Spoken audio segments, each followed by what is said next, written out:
Hey everybody, Matthew here, your BRS beginner guru, coming at you with episode 32, part B, quarantine tanks. This episode, we are going to build a quarantine tank using all BRS gear, give you some tips on how to save money, and answer all of those beginner quarantine tank questions.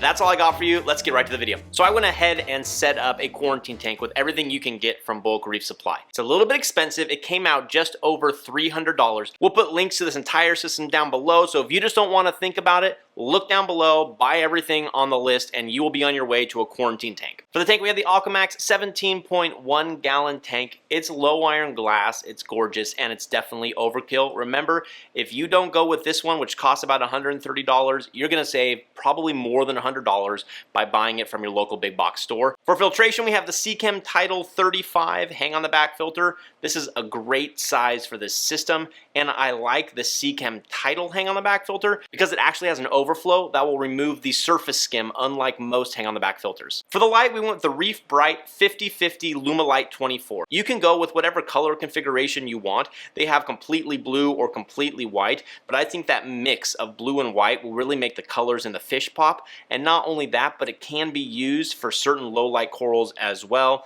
This retails for just over $80. For your heater, we're going with the Eheim Jager 75 watt. I've probably owned 30 of these in my lifetime. I've never had one fail, and it's a good affordable option coming in at about 25 bucks. For your mesh screen, Innovative Marine sells a really high quality DIY mesh screen kit that will fit a 24-inch by 24-inch tank. It retails for about $40. You could also save a little bit of money here if you go to your Ace Hardware or your big box hardware store and do a DIY kit yourself. It won't look quite as nice, but it'll work just fine. And the last two items are just a couple medications. I don't recommend going out and buying every medication out there, but why not pick up two that I have seen to work really well? The first one is a very, very tiny bottle of PraziPro. This is really good for a lot of external parasites, and it can be used in conjunction with some sort of copper. I like this copper power, but you could also go with Seachem's Cupramine.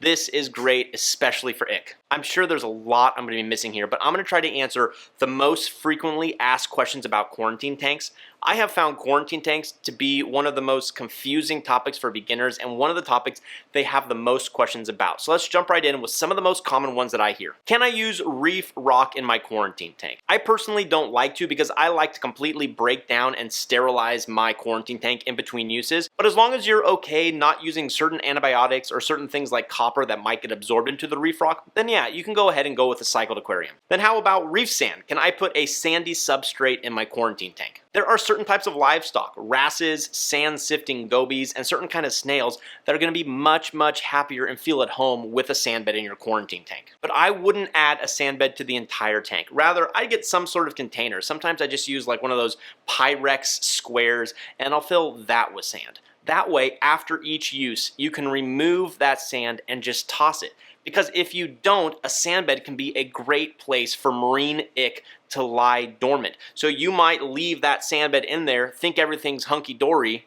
Hunky-dory? Who the heck says hunky-dory anymore? I don't even know where that came from. You might think things are hunky-dory, you put new fish in there, and then all of a sudden that ick goes through its life cycle, attaches to the fish, and wipes them out. So yeah, you can use it. Don't put it in the entire tank. Rather, put in some sort of container that you can remove and discard after each use. Do I need to quarantine inverts such as crabs and snails? Unfortunately, there's just no easy answer here. While it's true that most fish diseases can't be actively carried by inverts, there is still water inside those invert shells and inside their bodies, and that could be carrying some sort of fish disease. So while there is a low chance that they're going to carry fish disease, it's not no chance. I do quarantine all of my corals, but that's because I fear the pests they're going to carry, not so much the fact that they might be carriers of certain fish diseases. If you do decide to quarantine snails and other inverts, the biggest problem is making sure they have enough food. So you're going to have to supplement their food with nori, with pellets, or other things that they're going to find palatable. What I like to do is I like to drip acclimate them, and then I have several buckets of the new tank water,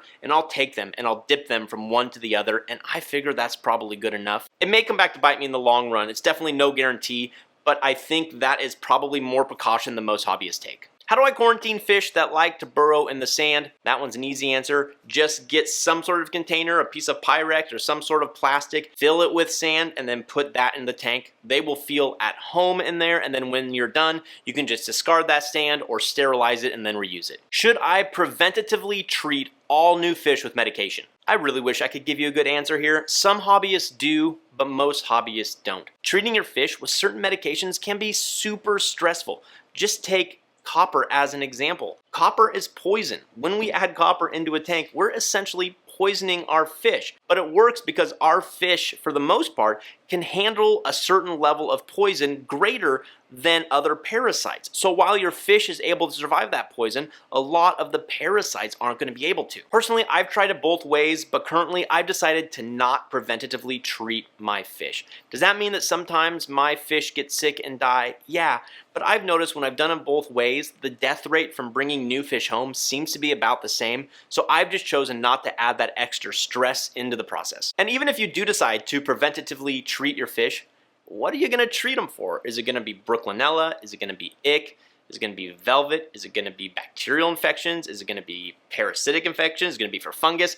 We just don't know, and we can't pre-treat for every single disease, so you have to pick and choose what diseases you think the fish might have and go from there. So as a beginner, I would just recommend to you, don't preventatively treat your fish. I haven't seen it be super helpful, and it's just going to overcomplicate things. Sorry, I was just reading this next question and it made me laugh. How do I know which medication to use? And my answer is good luck. It is almost impossible as a beginner to figure out which is the right medication to use. I have my own personal blog, and the longest and most difficult blog I've ever written in my life was fish disease and medication. It probably took me over 2 weeks just to write that one blog, and it was so big that I ended up having to break it into 2 separate parts. So let me just say that I don't think that treating beginner fish is a beginner topic. Like, at all. The only way to properly treat a sick fish is to be able to successfully identify the disease, and that's just no easy task. What does reef safe mean? Reef safe is a medication that will not harm your inverts. For example, copper is not reef safe. If you use copper in a tank that also has invertebrates, those inverts are going to die.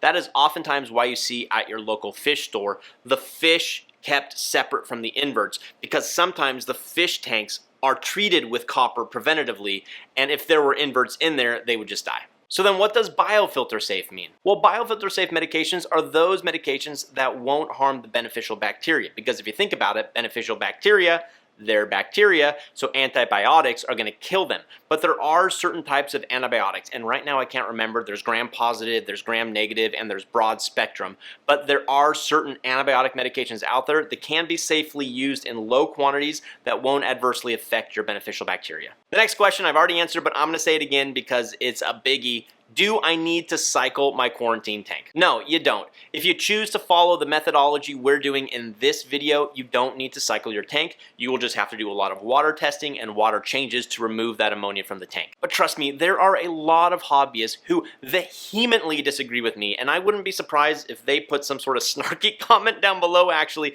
because there are people out there that absolutely think you need to cycle your quarantine tank. And it's not that they're wrong, that's just a different type of quarantine tank. That's a quarantine tank where you really can't use certain antibiotics or certain other medications that will damage the beneficial bacteria or be absorbed into the ceramic media or live rock. Do I need to keep all of my gear, my nets, my scrapers, my gravel vacs separate from my display tank? In an ideal world, the answer is yes. You don't want any chance of cross-contamination, so anything that gets wet in your quarantine tank should never go into your display tank. But realistically, a lot of us are going to use that material back and forth. So at a bare minimum, what you should do is sterilize between use. Good ways to sterilize is using a small amount of bleach and water. I've also heard of people soaking whatever gear they have in a 5-gallon bucket filled with RODI water for 72 hours. I'm not sure what the best method is going to be, and honestly, I think in the long run, it's just so much easier to buy separate gear for each tank. You're talking probably about a $40 investment rather than having to sterilize between each use. Okay, everybody, we're not done yet. We're not done. You know the basics now of how to set up a quarantine tank,